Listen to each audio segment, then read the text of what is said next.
Okay. Hi, everyone. And I'm so excited to be really just sharing my new friend here, Dr. Manu Gill. And of course, he is all the way here from Canada, joining us here on the Kim Pagano Show. And Dr. Gill, tell us a little bit, one, about yourself, and of course, how you chose this passion. And I'm excited to learn more about you. So thank you for being here. Yeah, thank you, Kim, for having me on. Love being here. And for those of your audience members who may not know me, I am located in Toronto, Ontario, Canada. I am a medical doctor, and what really got me started off in this whole sect of lifestyle health coaching is that during my medical school journey, I realized that I knew there is a way for people to ultimately go from point A to point B in their health journey. They can get off their medications if that's a goal of theirs, and also they can look and feel a lot younger and healthier. And by knowing those things, I decided that I want to embrace a style of coaching to my clients and audience members where we're really able to work through their challenges and find an individualized personal plan for them and get to that state of health and wellness. I love that. I love that. And I love lifestyle medicine. What is lifestyle medicine? That's not really like giving a prescription or anything. It's actually a prescription for life, right? Yeah, definitely. I love how you said it's a prescription for life because that's what it really is. It depends on the healthcare practitioner you speak to. Everyone is going to talk about the pillars of health. And to me, there are four pillars of health which set the foundation to our whole lives. And that is your physical health, your mental health, your emotional health, and your spiritual health. Your physical health is, of course, the way your body feels, how we move, how we live. Your emotional health is tied to how you feel. How do you mentally feel the emotions you're dealing with and how you have relationships with people and yourself. And then there's your mental health, which, we've seen since the pandemic, a rise in anxiety, depression in the Western world. So your mental health is tied into also your stress levels and your resilience. And then we have your spiritual health, which is an understanding and a knowing and really a connection to the world outside of yourself. And also just having that awareness that there are greater powers and forces that we may not even understand, but just being aware that we are coexisting with these factors. I love the way you do that. I mean, and the way your practice is because you are teaching people in a whole different, I mean, it's mind, body, and spirit, right? And you've actually broken it down into our bodies as those four pillars. So in your health coaching, what is your approach really to work with people? I mean, it's so different that I'm really interested really to Mhm. share this. Yeah, definitely. So most of the clients I work with are both men and women who are dealing with being overweight and also with chronic fatigue. So these are most of the clients that I do work with. Although, when I describe these clients, there's also other people who I can support who are dealing with different types of issues in that same realm. But when we really look at being overweight and having fatigue, to me, that tells me that I want to look at certain things that are going on in this person's life. Let's look at their diet. Let's look at their nutrition. Are they exercising? And let's look at what type of mindfulness practices this person is doing. Let's also take a look at their internal dialogue, or let's look at how their relationships are with other people in their lives. And this can really tell you a lot about what this person's going through. And as a health coach, I don't practice as a physician, so I'm not able, and I don't prescribe any prescription drugs to my clients. I don't alter their drug regimens, and I definitely don't do anything like surgeries or any of those procedures. My role in my clients' lives is to be a force of empowerment, accountability, consistency, and also support in allowing them to figure out where their vision is with their health, what they want to achieve, and then me being there as a coach and a support to make sure that they don't derail off their tracks and they're able to accomplish what they want to do. You know, it's really extraordinary that you as a doctor, and I've actually heard a lot of different doctors that they're changing the way they practice. Mhm. And so to me, it's so unique in so many ways that you have this medical doctor that is actually going to also follow you in your the way you live, the way you Mhm. feel every day. And so can you talk to us a little bit about your clients? I know that we can't share everything, the details, but just a couple of your really incredible experiences that you've helped so many people with. Yeah, definitely. There's one client who comes to mind, and with this client, she was in her late 70s, I believe. We worked a few months ago last year, and she was in her late 70s. She had a lot of breathing problems. She was hooked to a ventilator even at home.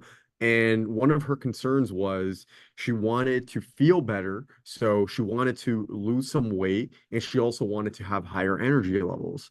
So working with this client was challenging because I couldn't recommend a lot of exercises for her to do because she also had arthritis in her knees, and it was difficult for her to even walk around her home. So one of the things that I wanted to discuss with her was where she was with her mindset. How does she talk about herself when she's alone? And what are her relationships with herself, but also her loved ones in her lives?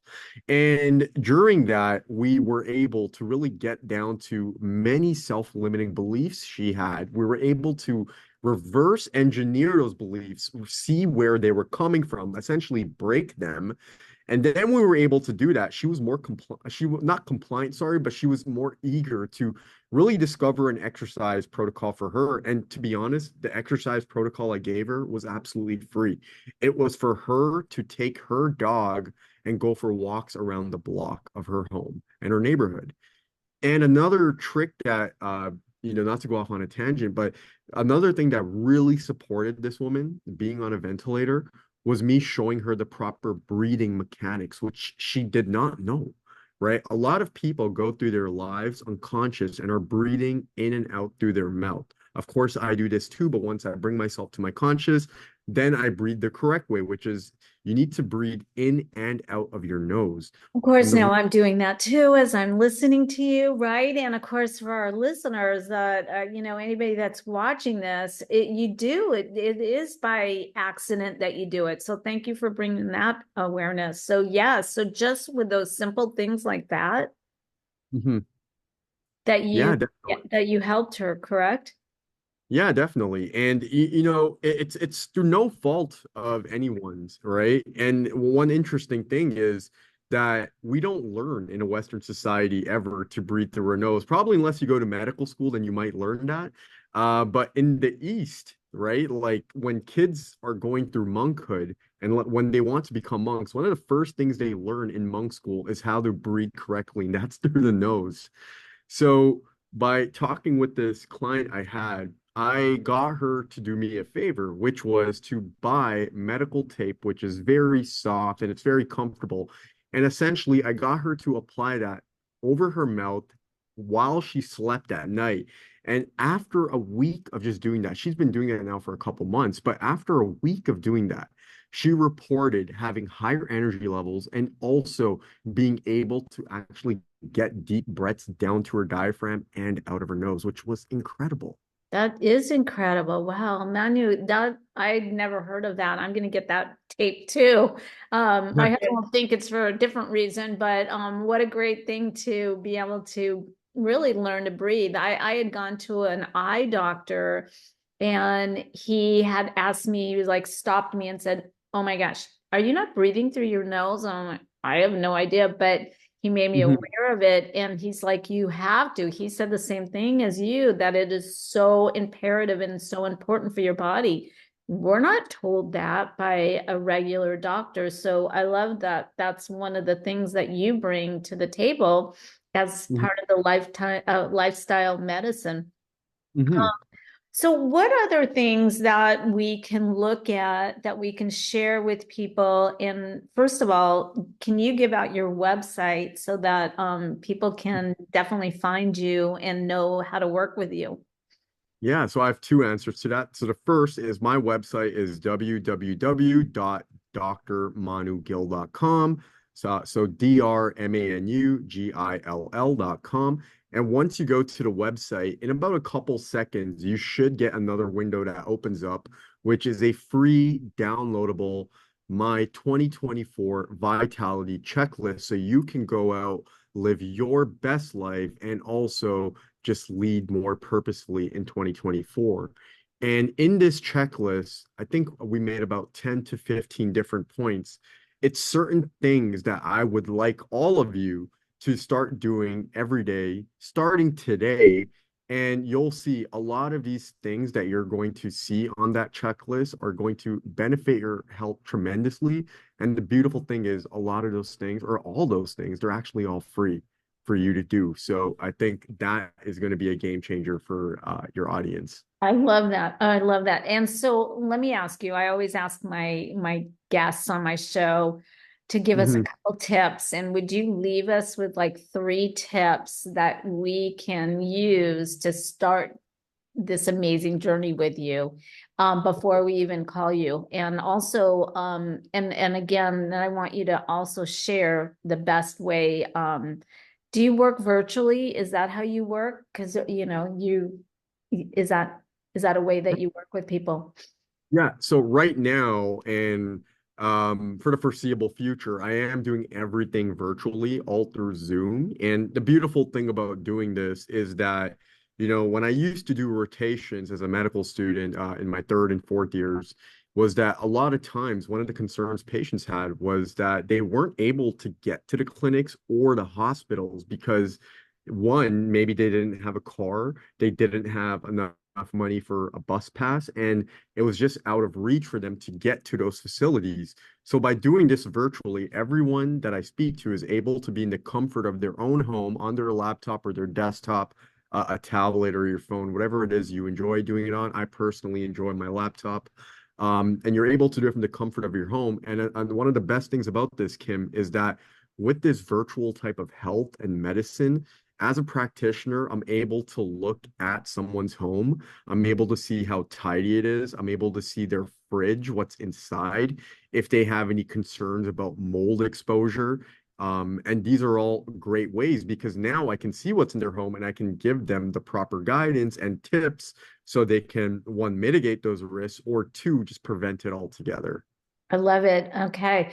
Well, gosh, I have so many questions for you. I want to bring you back because I want to talk about the refrigerator. I mean, that just intrigues me. And so there's so many things that we can still talk about. I want to really leave our listeners with three tips that you can share for 2024. We just are in the starting of February, and of course, it's all about love.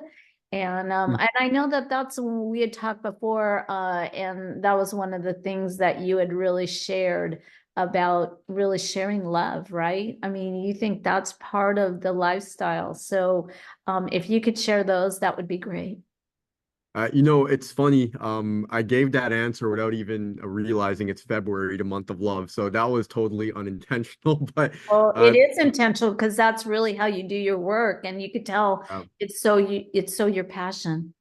Yeah. So those three tips we talked about earlier, and I think all these tips are important. So I'm not placing them in any particular order or ranking system. But the first tip I shared with Kim was I would like everybody every single day of your life to at least get outside for 15 to 30 minutes a day, especially if you're someone who works from home, you work in an office, or you're taking care of kids, or you're a caregiver of some sort.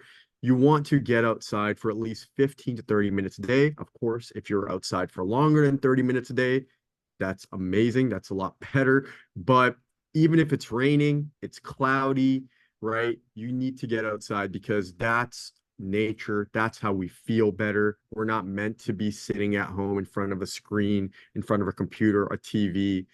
And number two, always stay hydrated. unless you're a professional athlete or you're into weightlifting or something like that, a competition, and you're doing a water fast, provided it's safe for you to do a water fast, you want to stay hydrated for with at least 3 to 4 liters of water a day for the average adult, even teenagers. And this could look something like maybe 6 to 8 glasses of water a day.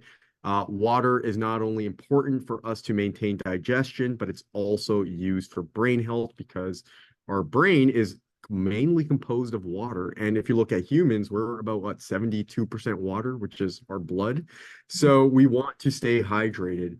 And number three, as Kim mentioned earlier, definitely always lead with love, whether it be in school, your business, work, with your family, your friends, with yourself, with your pets, with nature. Lead with love. Be kind, be considerate, and always do your best to help out someone in need or your neighbor. Love that. Love that. Dr. Manu Gill, thank you so much for being a guest here on the Kim Pagano Show. And again, I can't wait for you to come back. There's so many things that you do a little bit different than everybody else. And I love that about you. Give out your website one more time.